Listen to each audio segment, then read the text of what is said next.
প্রভু যীশু খ্রিস্টের মিষ্টি মধুর নামে আপনাদের জয় যিশু। এভরিডেজ ব্লেসিংয়ে সকলকে স্বাগত জানাই। প্রিয় বন্ধুগণ, আজ আমি আপনাদের প্রভু যীশু ও কনানীয় স্ত্রীর কাহিনী শোনাব। এই কাহিনীটি মথি লিখিত সুসমাচার 15 অধ্যায় 21 থেকে 28 পদে লেখা আছে। এটা হলো সেই সময়ের ঘটনা যখন প্রভু যীশু সোর ও সিদন এলাকায় গেছিলেন। তারপর তিনি একটা ঘরে ঢুকলেন এবং চাইলেন কেউ যেন তা জানতে না পারে, কিন্তু তিনি লুকিয়ে থাকতে পারলেন না।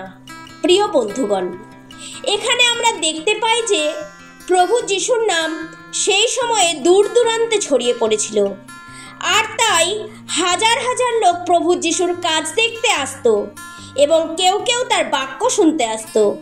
কিন্তু প্রভু যিশু এত লোকের ভিড় পছন্দ করতেন না। তিনি চাইতেন যারা তার কাছে আসতো তারা যেন বিশ্বাস সহকারে আসে এবং তার বাক্য শুনে তা পালন করে। কিন্তু আমরা যখন আজকের দিনে দেখি মণ্ডলীগুলোতে পাস্টাররা ভিড় পছন্দ করে, তারা দেখে না যে মানুষ কি সত্যিকারের ঈশ্বরের কাছে আসছে কিনা। তারা চায় মণ্ডলীগুলোতে লোকে ভরে যাক। তারা নিজেদের নাম প্রচার করতে বেশি ভালোবাসে। মণ্ডলীতে লোক সংখ্যা বেশি হলে অহংকার করে। তারা চায় লোকের কাছ থেকে সম্মান আদায় করতে। তারা কোনো ছোট মণ্ডলী বা ছোট সভায় যেতে চান না, কারণ সেখানে লোকের ভিড় দেখা যায় না। কিন্তু প্রভু যীশু যারা দর্শকদের মতো এসে ভিড় করত তাদের পছন্দ করতেন না। তিনি মনে করতেন লোক সংখ্যা কম হলেও তারা যেন সম্পূর্ণ বিশ্বাস সহকারে আসে। প্রভু যীশু কখনো নাম, সম্মান, প্রতিষ্ঠা চাননি। তিনি সমস্ত সম্মান পিতা ঈশ্বরকে দিয়েছেন। তিনি নিজে ঈশ্বর হয়েও একজন দাসের রূপ ধারণ করে লোকদের মধ্যে তার সেবা কাজ করেছেন। আমরা অনেক জায়গায় পড়েছি প্রভু যীশু কাউকে সুস্থ করার পর বলেছেন, কাউকে বলো না, কারণ তিনি চাননি তার নামের বড়াই করতে, কিন্তু লোকেরা তার নাম প্রচার করত। সেরকমই প্রভু যীশু যখন সোর ও সিদন এলাকায় গেলেন, সেখানেও প্রভু যীশুর কাজের প্রশংসা পৌঁছে গেছিল। তখন একজন কনানীয় স্ত্রী লোক এসে চিৎকার করে বলতে লাগলো, হে প্রভু দাউদের বংশধর, আমাকে দয়া করুন, কারণ মন্দ আত্মা আমার মেয়েটিকে ভীষণ কষ্ট দিচ্ছে। কিন্তু প্রভু তাকে কোনো উত্তর দিলেন না। প্রভু যীশু তার দিকে ধ্যান দিলেন না। কিন্তু তবুও সেই স্ত্রীলোক প্রভু যীশুকে ডাকতে ছেড়ে দেননি। তখন প্রভু যীশুর শিষ্যরা প্রভুকে অনুরোধ করে বললেন যে, হে প্রভু, ওকে বিদায় করে দিন, কারণ ও আমাদের পিছনে পিছনে চিৎকার করছে। তখন প্রভু যীশু তার শিষ্যদের উত্তর দিলেন যে, আমাকে কেবল ইসরায়েল বংশের হারানো মেজদের কাছেই পাঠানো হয়েছে। প্রিয় বন্ধুগণ, এখানে আমরা দেখি যে প্রভু যীশু সেই স্ত্রীলোককে ইগনোর করছেন। কিন্তু কেন? প্রিয় বন্ধুগণ, প্রথমে আমরা এই স্ত্রীলোকের বিষয়ে জানব। যে স্ত্রীলোক তার মেয়ের সুস্থতার জন্য প্রভু যীশুর কাছে এসেছিল, সে ছিল কনানীয়। বাইবেলে আমরা দেখতে পাই যে কনানীয় লোকদের ঈশ্বর পছন্দ করতেন না, কারণ তারা মূর্তি পূজা করত এবং নানা রকম পাপ কাজে লিপ্ত ছিল। প্রভু যীশুর সময়েও জিহুদিরা কনানীয়দের সাথে কোনো রকম যোগাযোগ রাখত না, আর প্রভু যীশু ছিলেন জিহুদি। এই কারণে প্রভু যীশু কনানীয় স্ত্রীর প্রতি মনোযোগ দিচ্ছিলেন না। কিন্তু প্রিয় বন্ধুগণ, সেই স্ত্রীলোক অনবরত প্রভু যীশুকে ডাকতে ডাকতে প্রভু যীশুর পিছনে পিছনে যাচ্ছিলেন, কারণ সে তার মেয়েকে নিয়ে চিন্তিত ছিল। সেই স্ত্রীলোক হয়তো তার মেয়ের সুস্থতার জন্য অনেক কিছু করেছিল। সে হয়তো অনেক দেবদেবীর কাছে গেছে, ডাক্তারদের কাছে গেছে, তবুও তার মেয়ে সুস্থ হয়নি। তখন সে হয়তো প্রভু যিশুর কথা কারো কাছে শুনেছিল, যিনি মন্দ আত্মা বের করতে পারেন। মন্দ আত্মারা প্রভু যিশুর কথা শুনে। এই কারণেই সে তার মেয়ের সুস্থতার জন্য প্রভু যিশুর কাছে এসে মিনতি করছিল। প্রিয় বন্ধুগণ, এখানে আমরা দেখতে পাই যে ইসরায়েলের অনেক লোকই ছিল যারা প্রভু যিশুকে চিনতে পারেনি, যিনি দাউদের বংশের, যিনি আসবেন বলে ভবিষ্যবাণী করা হয়েছিল, যিনি উদ্ধারকর্তা। কিন্তু সেই স্ত্রীলোক প্রভু যিশুকে চিনতে পেরেছিল, যার বিষয়ে ভবিষ্যবাণী করা হয়েছিল। তিনিই দাউদের বংশের সেই উদ্ধারকর্তা মশীহ। এই জন্য সে বলেছিল, হে দাউদের বংশধর, আমাকে দয়া করুন। প্রিয় বন্ধুগণ, আজ আপনাকে আমি বলতে চাই, আপনি কি প্রভু যিশুকে চেনেন? আপনি জানেন তিনি কে? আপনি কি জানেন তার বিষয়ে যা ভবিষ্যবাণী করা হয়েছিল তা পূরণ হয়েছে?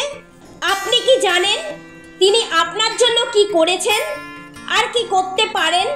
আপনি কি জানেন তিনি আপনাকে আপনার পাপ থেকে বাঁচাতে পারেন, আপনাকে উদ্ধার করতে পারেন, যেমন এই কনানীয় স্ত্রী প্রভু যিশুকে চিনেছিল?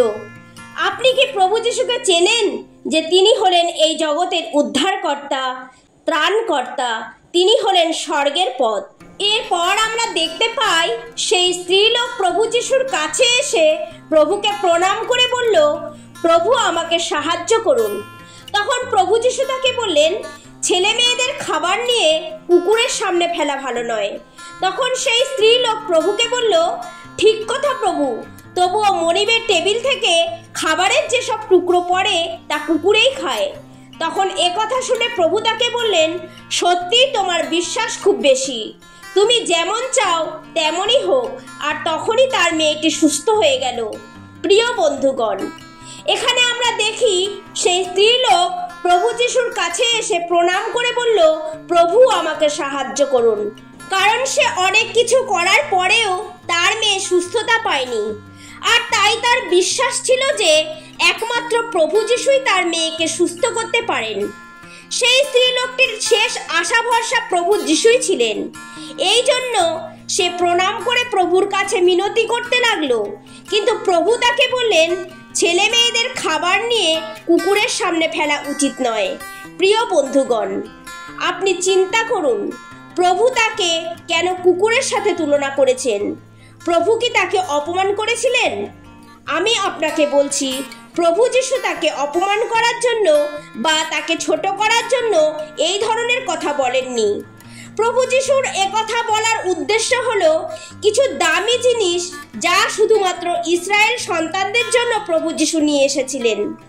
উদাহরণস্বরূপ বলা যায় যে, ধরুন আপনি একটা উপহার কিনে বাড়িতে নিয়ে এলেন আপনার বন্ধুকে দেবেন বলে, আর সেটা দেখে আপনার সন্তানরা মনে করলো যে সেই উপহারটা আপনি আপনার সন্তানদের জন্য এনেছেন, আর তাই তারা সেটা খোলার জন্য নিল। কিন্তু আপনি সেটা তাদের না দিয়ে আপনার বন্ধুর জন্য সেটা সরিয়ে রাখলেন। ঠিক তেমনই প্রভু যিশুও বলতে চেয়েছেন যে কিছু জিনিস যা তিনি শুধু ইসরায়েলের লোকদের জন্য নিয়ে এসেছিলেন, সবার জন্য নয়। কিন্তু আজ সেরকম নয়। আজ প্রভু যিশুর উদ্ধার সমস্ত জাতির জন্য রয়েছে।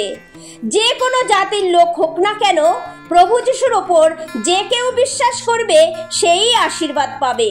প্রিয় বন্ধুগণ, এখানে আমরা প্রভু যিশুর অনুগ্রহকে দেখতে পাই, যা সেই স্ত্রীলোক পাবার যোগ্য ছিল না, যা প্রভু ইসরায়েল সন্তানদের জন্য নিয়ে এসেছিলেন। কিন্তু প্রভু তাকে অনুগ্রহ করলেন, তাকে আশীর্বাদ করলেন। ঠিক একই রূপে আজ আমরা প্রভু যিশুর অনুগ্রহ পেয়েছি, যা আমরা পাবার যোগ্য ছিলাম না। প্রভু যিশু এসেছিলেন ইসরায়েল জাতিকে উদ্ধার করার জন্য, কিন্তু তার অনুগ্রহ সমস্ত জাতির ওপরে নেমে এলো। তিনি সকলের জন্যই নিজেকে বলিদান করলেন, রক্ত ঝরালেন, মৃত্যুবরণ করলেন এবং 3 দিন পর জীবিত হলেন। প্রিয় বন্ধুগণ, সেই স্ত্রীলোক যেমন প্রভু যিশুর প্রতি বিশ্বাস রেখেছিল যে তিনি প্রভু যিশুর আশীর্বাদ নেবেনই, তার বিশ্বাস দেখে প্রভু তাকে অনুগ্রহ করলেন, তার মেয়েকে সুস্থ করলেন। তাই আজ আপনি যদি প্রভু যিশুকে বিশ্বাস করেন, তিনি আপনাকেও অনুগ্রহ করবেন। আপনি বিশ্বাস করলে পাপের ক্ষমা পাবেন, উদ্ধার পাবেন এবং তিনি আপনাকে অনন্ত জীবন দান করবেন। তাই প্রিয় বন্ধুগণ, প্রভু যিশুকে বিশ্বাস করুন, তার কাছে আসুন, তার কাছে আপনার পাপের অঙ্গীকার করুন। এই বাক্যের দ্বারা ঈশ্বর সকলকে আশীর্বাদ করুন। আসুন প্রার্থনা করি।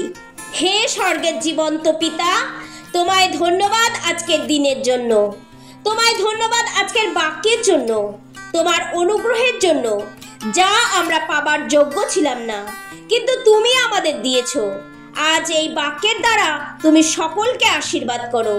এই প্রার্থনা তোমার পুত্র প্রভু যীশু খ্রিস্টের নামে চাই, আমেন।